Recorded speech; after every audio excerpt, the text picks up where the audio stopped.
Hey everyone, it's Karrie. Welcome back to Walk the Queen's Way. Or maybe welcome for the first time to the show. Today we're tackling a big one, emotional eating. All right, let's be honest. Most of us have reached for a snack after a tough day, or stood in the kitchen late at night, searching for something sweet after an argument, right? But emotional eating goes deeper than just bad habits. It's not about lacking willpower, which, honestly, I wish someone had told me years ago. So let's define emotional eating for a second.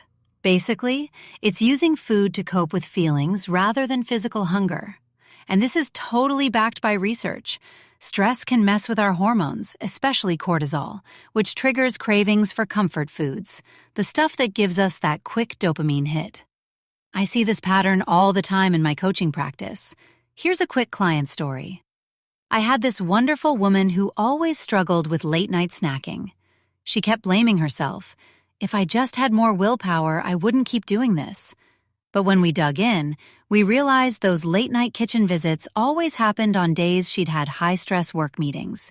It wasn't really about food at all. She was, trying to soothe that post-meeting anxiety. That was her aha moment. And honestly, it was kind of mine too as a coach. Because, willpower's just not built to override the way our bodies and brains handle stress. Food becomes the quick fix, not because we're weak, but because on a nervous system level, we're craving comfort. Okay, this is not an excuse for everything, but I just want to normalize it a bit. So now let's talk about the guilt that comes with emotional eating.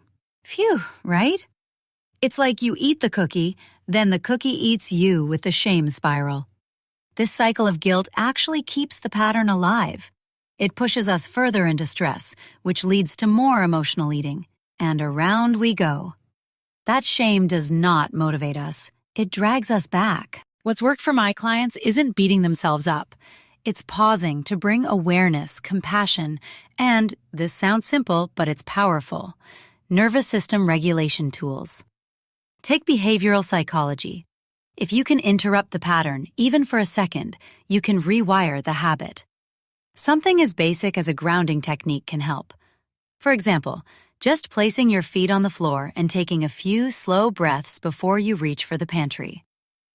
I had another client, let's call her Jen, who struggled for years with binge eating. One thing that really shifted it for her was committing to this daily grounding practice.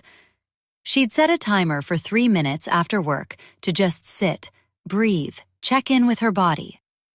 That pause gave her enough space to make a different choice when the familiar urge popped up. I know some of this almost sounds too simple, right? But these are the real tools. Not more self-criticism, but more self-awareness and a way to tap into that inner calm.